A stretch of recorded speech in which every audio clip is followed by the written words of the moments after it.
हमारा टॉपिक है सरलीकरण। और आज हम सरलीकरण जो टॉपिक है इसके बारे में ऐसे क्वेश्चंस पर डिस्कस करेंगे जिनको लेकर के लगभग मतभेद रहते हैं, ठीक है। और खासतौर पर देखा जाए तो टीचर भी इन क्वेश्चंस को अलग अलग तरीके से कराते हैं, लेकिन इनका सही आंसर क्या होगा उसके बारे में आज हम जानेंगे।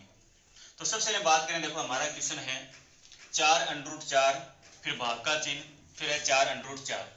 इसी प्रकार से एक क्वेश्चन और है 4√4 4 गुणा √4 फिर भाग का चिन्ह है फिर 4 गुणा √4। इसको क्या करते हैं, एक ही समझ लेते हैं। ये दोनों क्वेश्चन क्या है, दोनों अलग अलग क्वेश्चन है, ये ध्यान रखना है। यहां पर ये 4√4 जो है ये एक ही संख्या है और यहां पर 4 गुणा √4 दोनों क्या है, अलग अलग संख्याएं हैं, ठीक है। तो ऐसे क्वेश्चन को हम कैसे हल करेंगे, देखो इसको ये क्या है, यहां पर 4√4 है 4√4। अब भाग में पूरी की संख्या यही आएगी 4√4 इस प्रकार से। तो इसका आंसर क्या होगा, फिर सेम संख्या है, क्या आएगा आंसर, 4 से 4 कट जाएगा, √4 से √4, क्या आंसर आएगा इसका 1। इसका आंसर क्या होगा 1। और यदि इस क्वेश्चन की हम बात करें बोर्डमास के नियम से, तो बोर्डमास का मतलब क्या होता है, बी का मतलब ब्रैकेट, 3 प्रकार के होते हैं। पहले छोटा ब्रैकेट को हल करेंगे, फिर मंझले ब्रैकेट को, उसके बाद में बड़े ब्रैकेट को। ओ का मतलब होता है ऑफ यानी गुणा करना, फिर डी का मतलब डिवीजन, डिवीजन का मतलब होता है भाग करना, एम का मतलब होता है मल्टीप्लिकेशन, उसके बाद में गुणा करेंगे मल्टीप्लिकेशन, फिर है एडिशन, ए का एडिशन जोड़, और एस का सब्सट्रैक्शन यानी घटा। और इस क्वेश्चन की हम बात करें, इस क्वेश्चन को हम कैसे हल करेंगे, देखो 4 गुणा, यहाँ पर देखो गुणा और भाग के चिन्ह है। तो सबसे पहले बोर्डमास के नियम से हम भाग करेंगे। सबसे पहले क्या करेंगे, भाग, भाग किन के बीच में है, √4 और 4 के बीच में है, √4/4 गुणा, फिर ये क्या आएगा √4, 4 में 4 का भाग देंगे, एक बार जाएगा, और √4 को √4 से गुणा करेंगे तो आंसर क्या आएगा 4 आएगा, ठीक है।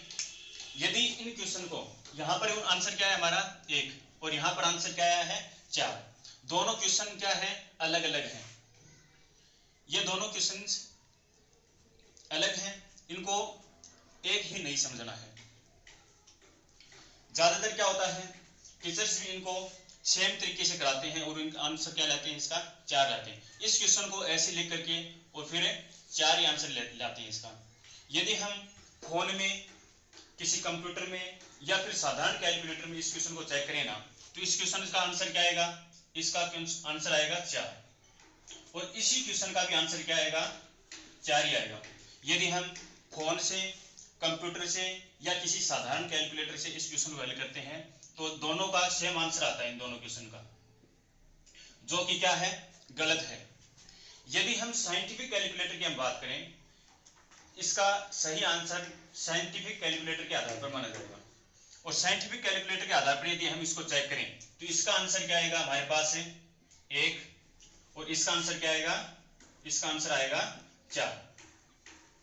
किसी भी एग्जाम में यदि कैलकुलेटर अलाउड होता है तो उसमें स्पष्ट ये आता है कि जो रिजल्ट है वो हमेशा साइंटिफिक कैलकुलेटर का ही सही माना जाता है।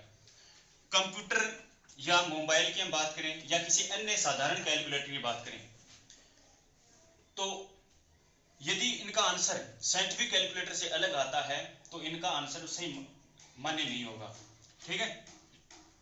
सही मान्य होगा साइंटिफिक कैलकुलेटर का ही। इसलिए ध्यान रखना है, इन दोनों संख्याओं को एक नहीं समझना है, दोनों संख्याएं क्या हैं, अलग अलग हैं। यदि इसी प्रकार से हम बात करें, जैसे हमारे पास कोई संख्या है, जैसे 9√9 भाग 9√9, और एक हमारे पास संख्या है 9 गुणा √9 भाग 9 गुणा √9, ये हमारे पास संख्याएं हैं। तो इसका आंसर क्या होगा, देखो वैसे ही ये संख्या क्या होगी, ये एक ही संख्या को डिनोट करती है, 9√9 एक ही संख्या है, और यहाँ पर 9 गुणा अंडर 9, दो अलग अलग संख्याएं हैं, 9 अलग है, अंडर 9 अलग है, ठीक है। इसी प्रकार से ये एक ही संख्या को डिनोट करेगा और ये दोनों अलग अलग, दो अलग अलग राशियां हैं, दो अलग अलग संख्याएं हैं यहाँ पर। तो इसका आंसर क्या आएगा, देखो 9 अंडर 9 में 9 अंडर 9 का भाग देंगे, यानी सेम संख्या में सेम संख्या का भाग देना है। क्या आएगा इसका आंसर, 1 आएगा। 9 अंडर 9 में 9 अंडर 9 का भाग देंगे तो क्या आएगा, 1 आएगा। और इसी प्रकार से हम बात करें 9 गुणा अंडर 9 भाग 9 गुणा अंडर 9, फिर यहाँ पर बोर्ड मास का नियम लगेगा। हम अपनी तरफ से कोई भी चिन्ह नहीं लगा सकते, ये ध्यान रखना है, ठीक है। यहाँ पर इसका अर्थ तो गुणा ही होता है, लेकिन चिन्ह नहीं दे रखा, गुणा का यहाँ है, ठीक है। तो इसलिए ये एक संख्या को डिनोट करेगी और ये दो अलग अलग संख्याएं हैं, ये आपको ध्यान रखना है। अपनी तरफ से कोई भी चिन्ह लगा करके हम किसी क्वेश्चन को हल नहीं कर सकते, ठीक है। इस क्वेश्चन को हम कैसे करेंगे, 9 गुणा अंडर 9। अब ये जो 9 है इसका अंडर 9 में भाग देंगे और गुणा में क्या है, अंडर 9 है, 9 से 9 कट जाएगा, 9 में 9 का भाग देंगे, एक बार जाएगा। अब अंडर 9 को अंडर 9 से गुणा करेंगे तो इसका आंसर क्या आएगा, 9 आएगा, ठीक है। यदि हम कंप्यूटर और फोन से इसको चेक करेंगे तो इन दोनों का आंसर क्या होता है, सेम आता है। क्या आता है दोनों का, 9। यदि हम साइंटिफिक कैलकुलेटर से इसको हल करेंगे तो इस क्वेश्चन का आंसर आएगा 1 और इस क्वेश्चन का आएगा 9। और कोई भी एग्जाम हो, हमेशा साइंटिफिक कैलकुलेटर का ही रिजल्ट हमेशा सही माना जाता है, ये ध्यान रखना है। तो फोन और कंप्यूटर से इन क्वेश्चन को नहीं करके देखना है, आंसर दोनों क्वेश्चन अलग अलग हैं, अपनी तरफ से हम कोई भी चिन्ह नहीं लगा सकते। जैसे इस प्रकार से हमारे पास कोई क्वेश्चन आ जाए,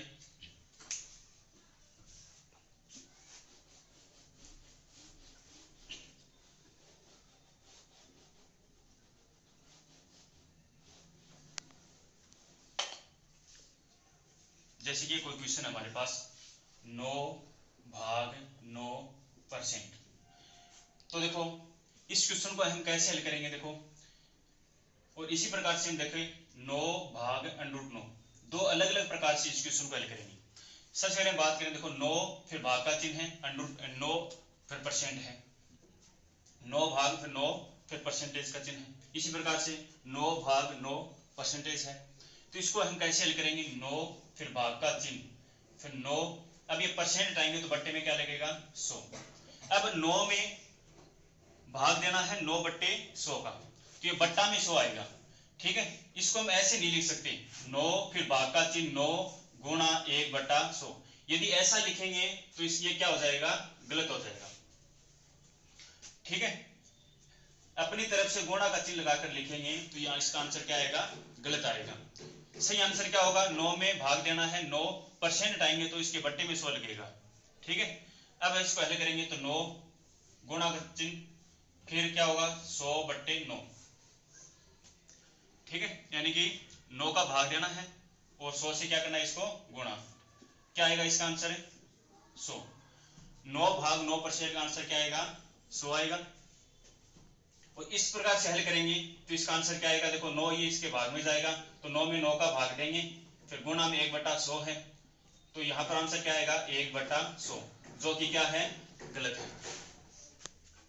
तो ये भी ध्यान रखना है। इस प्रकार से हम बात करें तो अब हम बात करें, हमारे पास कुछ ऐसे और भी क्वेश्चन हैं जिनको लेकर के लगभग सस्पेंस रहता है कि इसका सही आंसर क्या माने। फोन में अलग आता है, साइंटिफिक कैलकुलेटर में उसका आंसर अलग आता है, टीचर कुछ बताते हैं, कुछ टीचर अलग बताते हैं इसका आंसर, ठीक है।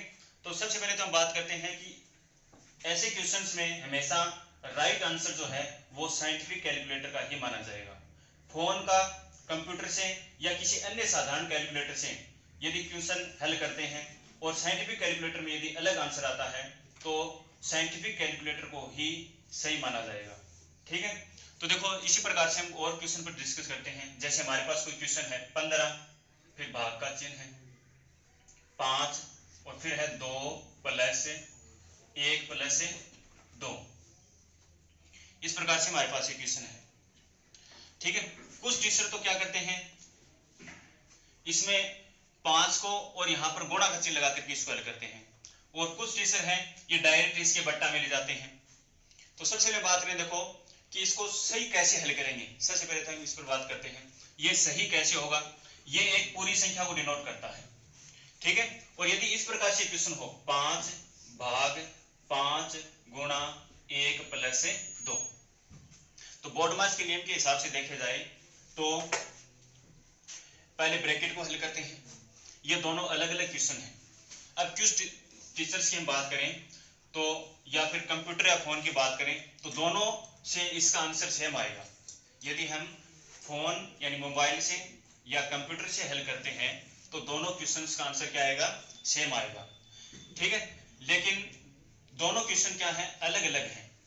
और सही आंसर क्या होंगे दोनों के, ये देखो। पहले तो सबसे पहले बात करें 5, फिर भाग का चिन्ह है, फिर 5 15 है, फिर भाग का चिन्ह है, फिर 5 है। अब देखो सबसे पहले ब्रैकेट को हल किया जाता है तो 1 और 2 को हल करेंगे, क्या आएगा 3, ठीक है। फिर 15 है, फिर भाग का चिन्ह है। अब यहां पर क्या करना है, इस ये जो प्रोसेस है इसको ऐसे नहीं लिखना, 5 गुणा 3 ऐसे लिखेंगे तो ये गलत हो जाएगा। अपनी तरफ से हम गुणा का चिन्ह नहीं लगा सकते, इसका मतलब गुणा ही होता है, लेकिन चिन्ह लगाने से ये क्वेश्चन गलत हो जाएगा। गुणा मतलब होता है तो इसको गुणा ही करना है। 5 को 3 से क्या करना है, डायरेक्ट गुणा ही करना है। क्या होगा 15, 5 को 3 से गुणा करेंगे 15। अब 15 में 15 का भाग देंगे तो क्या आएगा, 1 आंसर आएगा। इसका सही आंसर क्या आएगा, 1 आएगा, ठीक है। यदि हम फोन या मोबाइल या कंप्यूटर से हल करेंगे तो इसका आंसर क्या आएगा, देखो इस क्वेश्चन के आधार पर इसका आंसर आएगा। जैसे इस क्वेश्चन को हल करें 15, फिर भाग का चिन्ह है, फिर 5 गुणा, पहले ब्रैकेट को हल करेंगे तो ब्रैकेट में 1 प्लस 2 है, 1 प्लस 2 को जोड़ेंगे कितना आएगा 3। अब बोर्डमास के नियम के आधार पर देखा जाए तो पहले क्या होगा, 5 का इसमें भाग जाएगा तो 15 भाग का चिन्ह है, 15 में 5 ये भाग में जाएगा और गुणा में क्या है 3। 15 में 5 का भाग देंगे कितनी बार जाएगा, 3 बार। गुणा में क्या है 3, इसका आंसर क्या आएगा 3।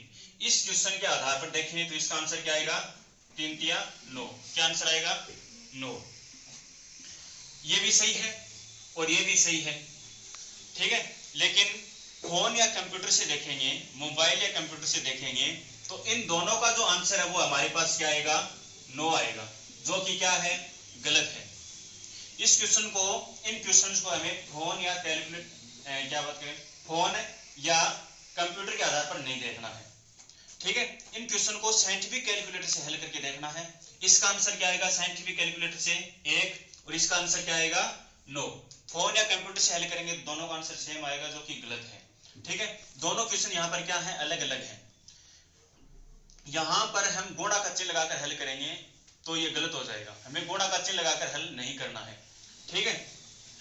ये प्रोसेस ऐसे करनी है, 5 और ब्रैकेट में 3 है, इसका मतलब है कि 5 को 3 से गुणा करके लिखना है।